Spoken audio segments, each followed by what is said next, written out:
Well, good evening, everyone. Welcome to Center for Spiritual Living, Greater Las Vegas's Wednesday evening service. I'm Reverend Laura Hallett, and it's my pleasure to be back here with you again tonight.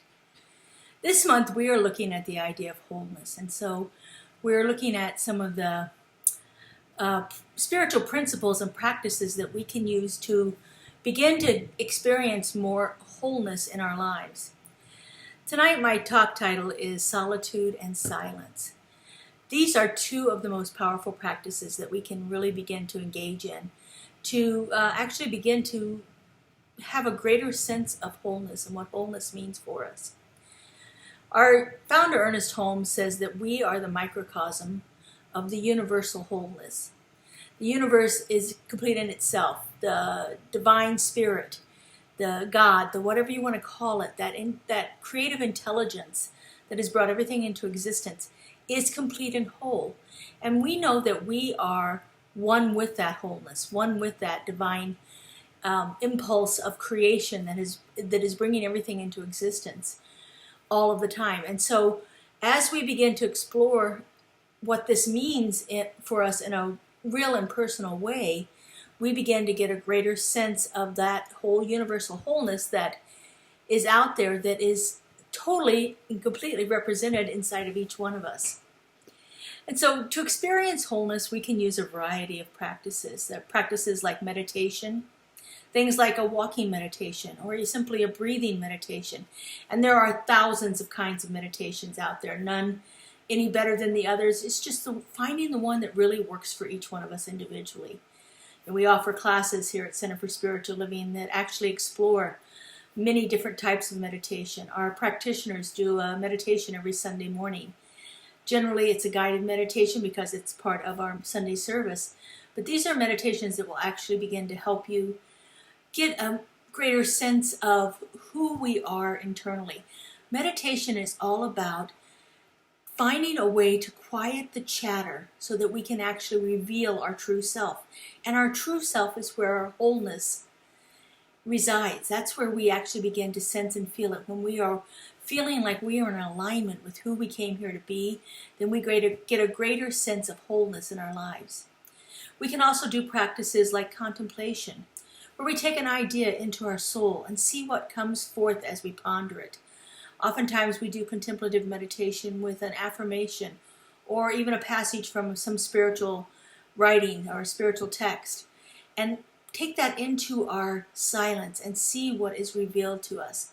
And it can be something as simple as be still and know. And actually take that into the silence. What does it mean to be still? What does it mean to know? What are we knowing? And we begin to ponder that and see what comes forth from within us. We're not asking or seeking answers from outside of ourselves, but we're allowing it to be revealed from within us. Another way that we can do contemplation is through many of the journal writing practices that are out there. One of them that I like to do that's really powerful for me is called dialogue journaling, where I take an idea and I have a conversation with it. Now it's going on in my own being. I'm not asking something outside of myself. I'm asking the question within and allowing it to come forth, and then do stream of consciousness journal writing based on what is revealed. Meditation and contemplation are two of the most powerful ways of revealing the wholeness that already is. And they can be done in solitude.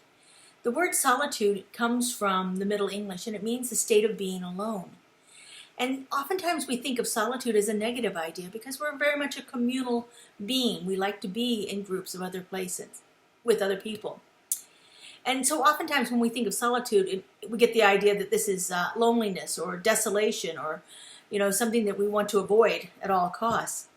However, there's something very powerful about solitude, because when we are in this solitude, when we are by ourselves, we may be separated from other people, but we are never separated from ourselves. Our own true nature is always present. And sometimes it takes us being by ourselves to allow it to be revealed. There is a vast and deep reservoir of information available to us when we are with ourselves, separate and apart from other people. It gives our true self, our soul, an opportunity to show itself. The soul is very shy, and sometimes it needs to be coaxed out. It doesn't just like pop out and say, oh, well, look, here I am. It needs to be nurtured and listened to and taken care of in a way that allows it to risk being seen, to being exposed. And so there's something very powerful about being in solitude. I happen to have an experience of being in pretty much virtual solitude for 5 months. And I was working at the time, so I had a few hours every day where I would have some interactions with people. But other than that, for that entire 5 months, other than a couple of hours during the weekdays, I was by myself in a very large building, very old building, and it was really powerful. I'm still seeing things that are opening up within me as a result of spending that time in solitude. You know, many of our world's spiritual traditions have structured time where we can be in solitude with monasteries or communes or sanghas where we can actually go and be around other people but have time in solitude throughout our day. You know, we don't need to actually go up into the mountains and be a hermit in a cave. We do not need to be doing that to find solitude, but we need to find it sometime during our day. Even if it's a brief moment, 10, 15 minutes of being by ourselves, allowing ourselves to be still and listening to that still small voice. And there's something very powerful about doing these practices of meditation and contemplation with others around us. So we have the idea of what we do in solitude, but then there's also what we can do with others. But only if the others are willing to give us the space to explore the ideas that are moving through us without trying to fix it or solve it. Too often when we come together in groups, especially in spiritual communities, there's the advice giving, or let me tell you how I did this, or I have an example that of the same thing that you're going through right now. Let me share that with you. There's this need within us to bond with people by sharing these experiences, and oftentimes, especially when we are first starting off in spiritual practice, something has really transformed our lives, and we are excited about it, and we want to share it with other people because we want other people to feel the same way that we did. But when we can be in a group with a group of people who won't do that, who will give us the space to explore it on our own and to see what comes forth from within our soul, to witness us as we are moving through this instead of trying to fix us, that is super powerful. When we come together for our visioning in our Center for Spiritual Living here, we come together in a process called visioning, and that has come to be one of the most powerful experiences. Usually we have somewhere between 5 and 10 people in a visioning session, and we are asking guided questions and listening deeply for the answers. Nobody's trying to fix anyone. No one's trying to come up with the answer before somebody else does. No one's going to try to share, from their other experiences, because that's not the way visioning is designed to be. This is where we are deep listening to what is being revealed within our own being and letting it come forth. And I tell you, some of the most powerful things that I've experienced in my journey of spiritual transformation has been in the process of visioning. It is very, very transformative to be with others in silence, to be with others when we can actually just simply be there together and not speak. So to take a silent retreat where there's other people around you is powerful beyond belief. It often feels to me like the collective consciousness that is present in a group of people sitting in the silence is somehow amplified. It's magnified.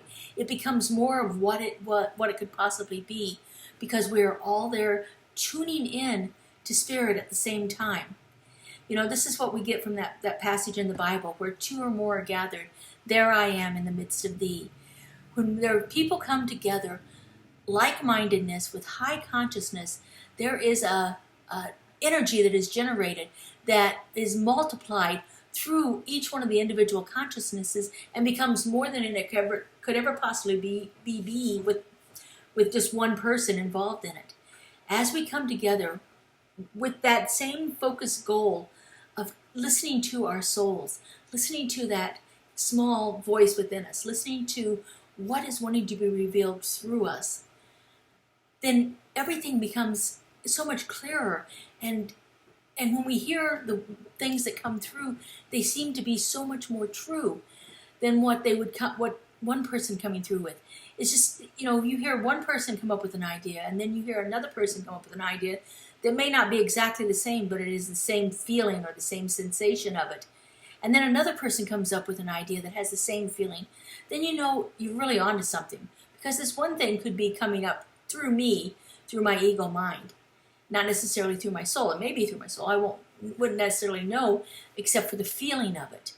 But when it comes up from my soul and another person's soul and another person's soul, and it begins to take on a power of itself, it is really quite an experience to see that.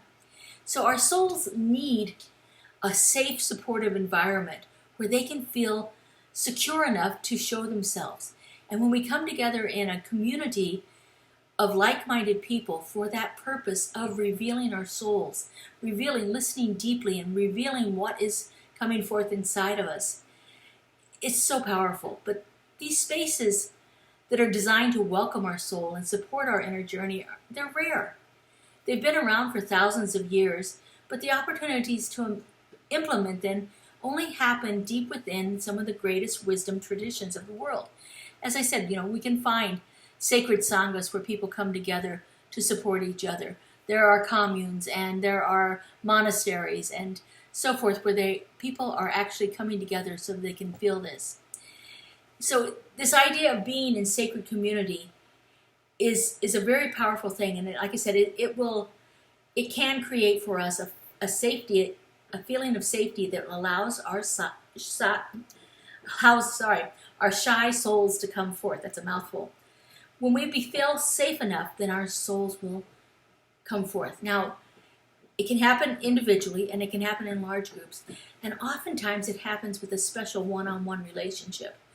One of life's greatest blessings is to find someone with whom you can create safe space for both you and your friend's soul to come forth and support each other on your shared sacred journey. The people who help us, it could be someone that we love dearly, like a special life partner, but it could be someone who's been a mentor or a guide to us throughout the years. These people who help us grow towards our true self are the ones who can offer us unconditional love. Now, unconditional love is an interesting thing. Unconditional love doesn't allow space for judgment. It doesn't allow us to feel like we are less than. Unconditional love allows us to be our highest and best self. But unconditional love does not let us stay stagnant either. It creates a force that makes us want to grow from the inside, that makes us feel safe enough to take the risk and possibly risk the failure that this kind of growth requires. Unconditional love is not about being complacent and letting us get away with the stuff. Unconditional love is that, tough love. It's that love that doesn't let us get away with the stuff that we're trying to get away with, because that doesn't serve us anymore. Unconditional love is there for us when we find those special people who want us to unfold in the highest and best way for our souls, but don't let us get away with our nonsense. They don't let us shirk from what is true and for us. They're the ones who will actually call us on our stuff. The saints and sages throughout history have called this ability to be with others in this sacred journey as practicing the presence. Now, practicing the presence has lots of different meanings, but in this case, it means to bring the consciousness of the divine to everything that you do throughout your entire day, to all of the interactions that you have with this other person, to actually have that presence of the divine front and center stage in this relationship. So in other words, we know that there is this total unconditional love where I'm welcome to try, to take risks, to risk failure, where I can be this authentic self and allow myself to explore what's possible. But it also means that I'm not going to get off easy with it. I have to be able to be true to who I am and true to the thing that's going on around me. And it's having a person in your life who will do that. You know, it's knowing that the highest and best is always happening for this other person. It's always happening right now because the presence of the divine is right there, right now, and fully active for each one of us. And so finding those opportunities where we can come together in community with like-minded people, where we can have that special relationship with one other person who knows you and supports you throughout all of your journey. And it's finding time to be by yourself, to be still enough to hear what's wanting to come forth within us. You know, the basic premise of our philosophy is that we came to this world whole and complete. There is absolutely nothing missing here. There's nothing wrong with us. There's nothing that needs to be added. It's just a matter of revealing that truth and allowing it to show forth. And that's how we coax that small, still voice out. That's how we coax that shy soul to show itself, is by sitting in the silence and allowing it to come forth. And as I said, this can be done in solitude, and this can be done with another person, and it can be done with a group of like-minded people. Take an opportunity to find the best way to support yourself in this sacred journey, to reveal the wholeness that is already there within you. The truth of who you are is that you are whole. And it's just a matter of uncovering all of the things that have ever blocked you from feeling this sense of wholeness. We are complete right here and right now. We are perfect. We just have layers of stuff that need to be removed to let us feel that and have it show up through us. So let's do a little practice here. I'm going to guide you through one, just to go on an inner journey, a sacred inner journey, and just see if there's anything wanting to be revealed right now through you. So I just invite you to close your eyes. I like to take in a breath, and I feel that breath in my body, centering me, making me aware of my physical presence. I notice the furniture that I'm sitting on, how it supports me, how my back rests up against it, and the back of my legs touching the chair. I feel the desk underneath my arms that I'm leaning on right now. There's the movement of the air around me. I can sense the light in the room and the direction that it's coming from. I notice other special beings that are in the room with me. In my case, it's my puppy. And I just become fully aware of my surroundings, knowing that right now I am perfect and safe, grounded to the floor, supported by the furniture, and uplifted by the presence of the divine.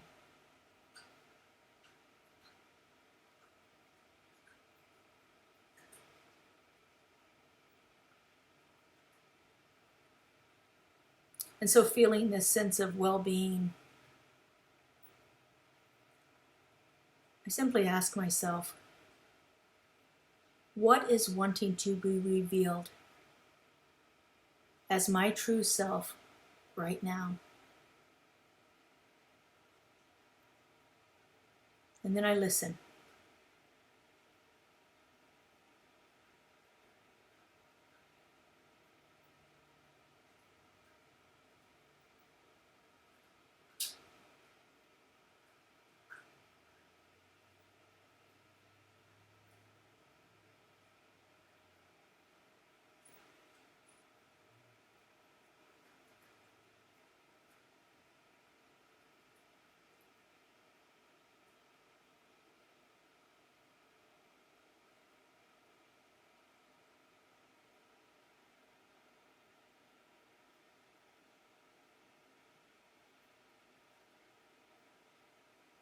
And if you find your mind start to wander, just repeat the question to yourself. What is wanting to be revealed as my true self right now?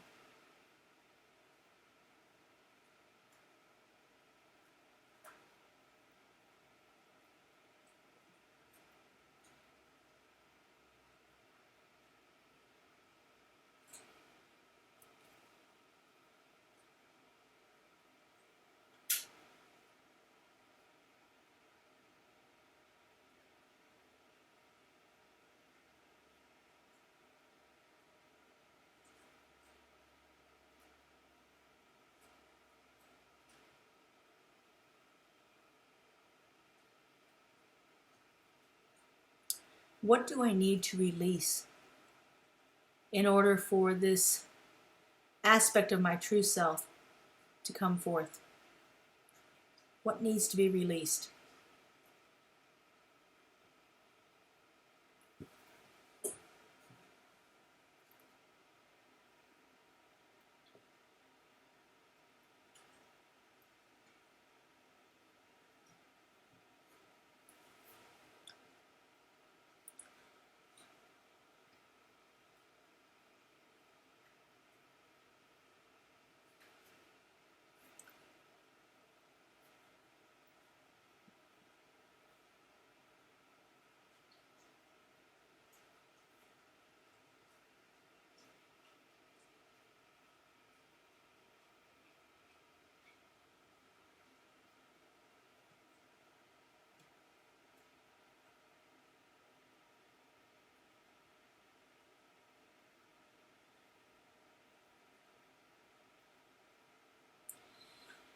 And what practice can I engage in that will best allow my true self to be revealed? What kind of practice can I engage in to allow this highest version of my true self to show forth?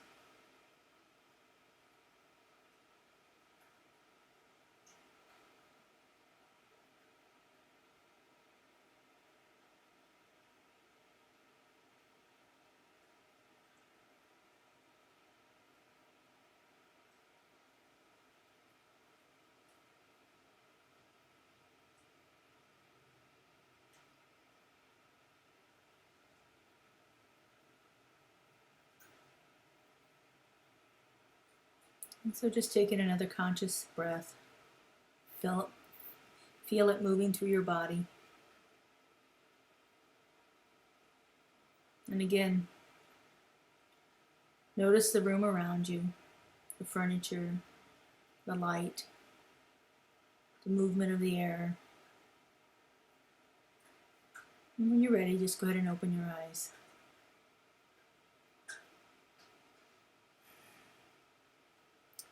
It is powerful to take some time and journal after you've gone through a contemplation like this, to actually see what was revealed and to take it into that stream of consciousness journaling and allow whatever else needs to come forth to pour forth from you, because it will. Sometimes it takes a little practice. Oftentimes it takes a little more silence. But just allow it to come forth and repeat this kind of practice many times. You can do it easily throughout the day. You can do it, set up a time each week to do it for yourself. But ask those questions, probe. See what's wanting to reveal itself. See what's blocking your way, and see how you can best support yourself. We have wonderful small groups here at Center for Spiritual Living Greater Las Vegas that will allow you to deepen and grow. We are expanding our Sacred Circle ministry as we move into our new building, which should be sometime this fall. And we're here to support you through this. You know, if you're looking for that one person that needs to hear you unconditionally, we have fabulous practitioners that will know the truth for you without any judgment, without trying to fix you. They will know the truth for you and help you see it for yourself. So have a great week, everyone. I hope to see you back here again next Wednesday night for our Wednesday evening service. And check us out on our YouTube channel for our Thursday morning Keeping It Real. We have meditations a couple times a week. We have our spiritual soundscape from our fabulous music ministry. And the recordings from our services are also on our YouTube channel. So check us out. Let us know how you experience it, and any feedback that we'd like to have, we gratefully welcome that. And I hope to see you all again next week. Have a great week, everyone. Bye-bye.